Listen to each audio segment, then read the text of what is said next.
We are at India Energy Week 2025 and we have with us Mr. Yogesh Jadhav, Chief Operating Officer, Mr. Siddhartha Srivastava, Vice President North India, and Mr. Parv, Manager Strategic Initiatives, Swagelok.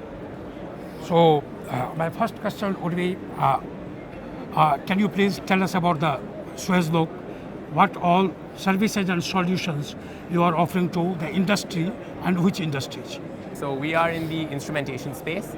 We support a variety of industries, but our objective is, of course, to provide solutions, as you're saying, to all of our customers and partners. So we do, of course, support them with instrumentation, as I said, fittings, valves, pressure gauges, and so on. But we are looking to provide them with complete solutions. So you give us your input and output, we'll build the panel or anything else that you need and supply it to you. But in addition to that, we also support you with training in using our products, but also in how to actually apply it in the field in safe and, of course, sustainable methods. Okay. Hydrogen is emerging as a very efficient source of the clean energy. So how do you see the hydrogen market as well as hydrogen technology shaping up? India has announced National Green Hydrogen Mission 2 years back. So by when do you see that this mission is getting translated into reality? So I will possibly go and then maybe somebody can add to it. Sure. So there are two parts to your question. One is what the market looks like and then Yes. what solutions Swagelok offers for this. Yeah. See, as per our analysis, hydrogen is definitely something for the future. We don't see anything coming immediately into the market, but there are a lot of projects which are going around. So as you are aware of the hydrogen train, the Indian Heritage, the government launched the project. So again, Swagelok is very much part of that project as well. And there are a lot of big companies who are working on the transportation side of it. So a lot of fuel cells are coming up for the hydrogen. And if you ask me the timelines, as I mentioned, it will not be before 2030. So tractions will be there will be projects, there will be a lot of experimentation, but till 2030 we see that it will be slow and gradual, but definitely future is hydrogen.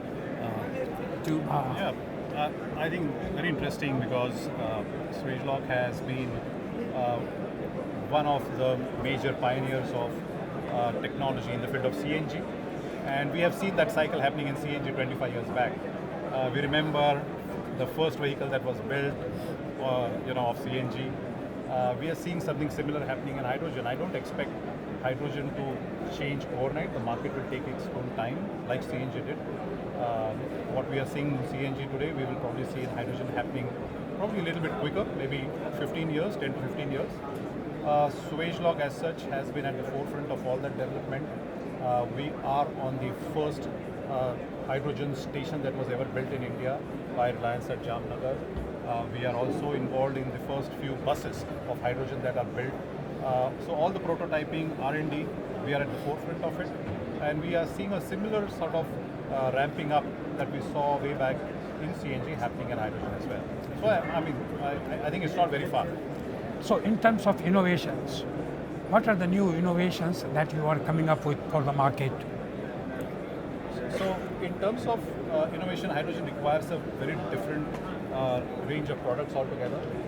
In CNG, we could use traditional stainless steel products, but in hydrogen, we have to deal with much higher pressures as well as hydrogen embrittlement.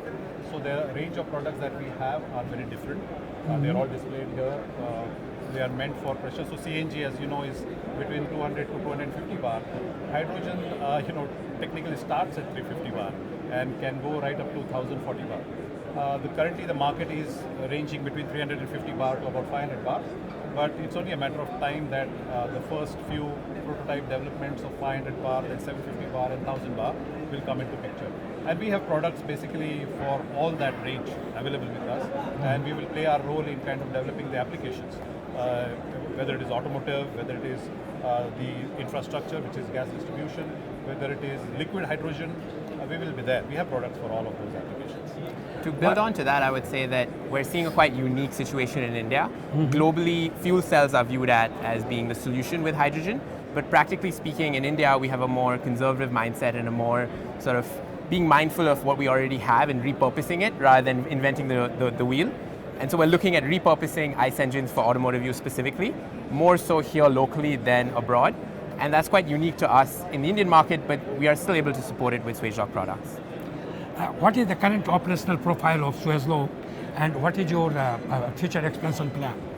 Sure, we're heavily focused in the semicon market globally, oil, gas, chemical as well, and we're looking to grow in the clean energy segment. So locally, we have a strong base with CNG and GV, and we've supported these customers for 2 decades now, 2 decades plus, I should say, with hydrogen now expanding, and I think it's the right time, given India's future trajectory with its GDP, with other aspects of our economy. I think it's the right time to be energy independent, and even with CNG, we are still reliant on partners abroad for support. With hydrogen, we can be completely energy independent, and that's the future. So as we get to 2047, 100 years of independence, we want to be in a position where we're standing on our own 2 feet, and we're able to justify the position we have in the global market. And what about the expansion in terms of capex? In terms of capex, there's a lot of investment happening at our manufacturing site. So in Ohio in the US, we're expanding our range, particularly to the products that Yogesh was talking about. So the newer requirements for the higher pressure side. So typically those products were what we call made to order. So very difficult to get, a lot more expensive, takes longer, so on and so forth. So we're shifting our approach to have those be readily available. So we're investing heavily in the equipment needed to ensure that the customer has the products when they need it, before they need it, to be honest with you. We're looking to stock them locally so that the customer is ready to go the moment they want to. Yes, sir. And the investments in India are primarily driven towards completing the solution. Product is just one part of it, but you also need skilling of the people, for example, to be able to cater to the market's requirement.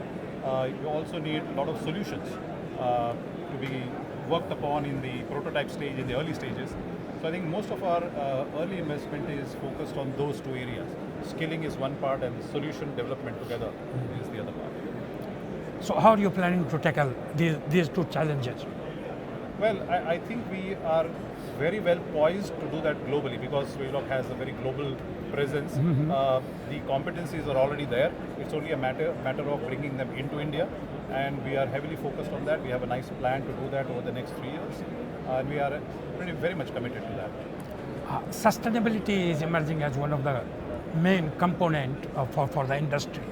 How do you incorporate sustainability element in your services, products, and offerings? Yeah, that's a very nice question. We have always talked about this even before sustainability was a topic of conversation. Swagelok is a fit and forget product. Swagelok is a product that gives a lifetime warranty on its products. Probably the only company that does so in the field. And that also means that our products don't leak, they don't fail, and that's a big part of sustainability. When you have gases like CNG or any methane, when it leaks, it adds to the environment losses. And if we have products that stops that from happening, it's already contributing in a major way to the sustainability efforts. What are the challenges that you are facing in the India market, and what sort of policy initiatives or policy support you would be liking that the government should extend to the industry? I would say the big issue specifically to hydrogen, since we were talking about that we see is it's a bit of a catch-22. We have no demand, no supply, so neither wants to be the one that kickstarts it.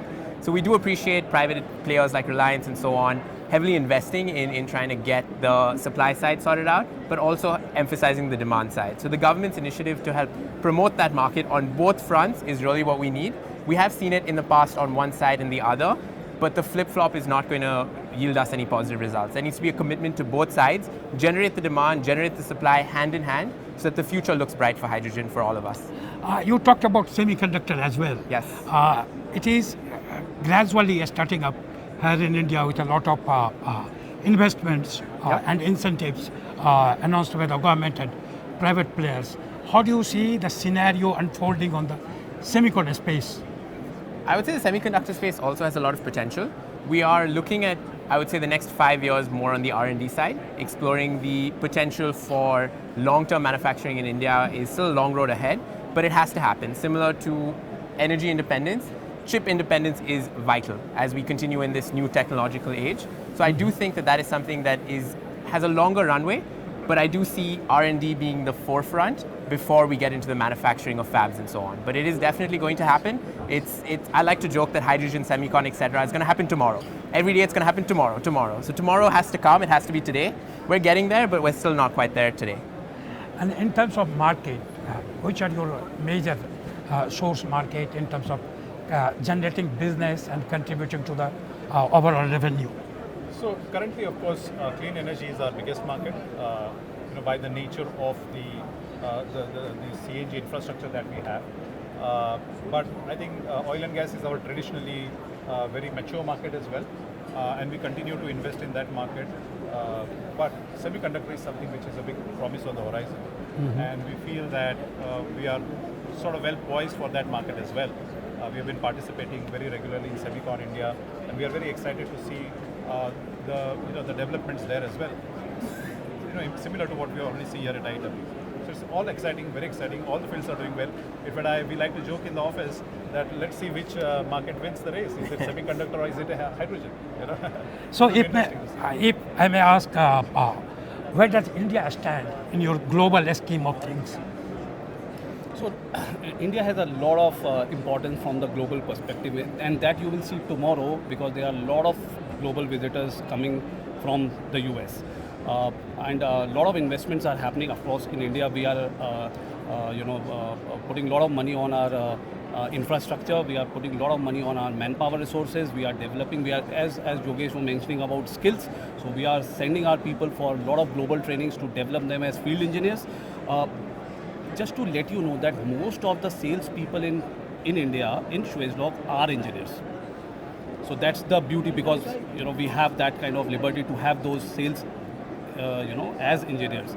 So competency development is something which we are very much focused upon, and as these semicon and hydrogen are coming up, so scaling of these sales people are also important. Again, putting a lot of emphasis on that. So these are the things which are there, and global support is right there. So we are getting all kind of traction from them and all kind of support. So given all the growth potential, where do you see Swagelok 5 years down the line in the India market? I think the promise is there. We feel that we are very excited to see what the government of India is doing and how clearly they are laying out the path for industrial players like us. It gives us a lot of clarity on what our strategies and our plans should be. 5 years down the line, I feel that you will see a lot of development happen in the semiconductor for sure.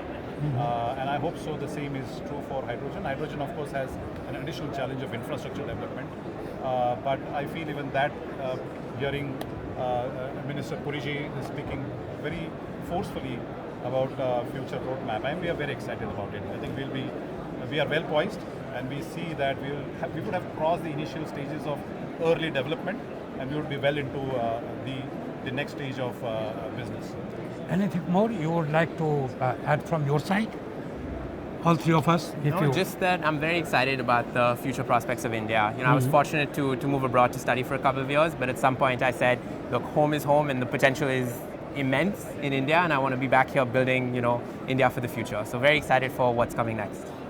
In my opinion, I think we are present at the right time.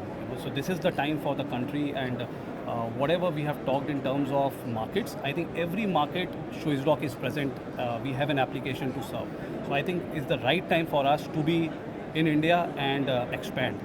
So that's a take from my side. We are very excited to be contributing to the skill development in the market.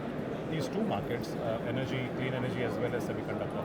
And we are very excited to play that role. Business will definitely come, but it's also the process of developing the market together by developing the grassroots skill sets into the industry. I think that's the very, very exciting part.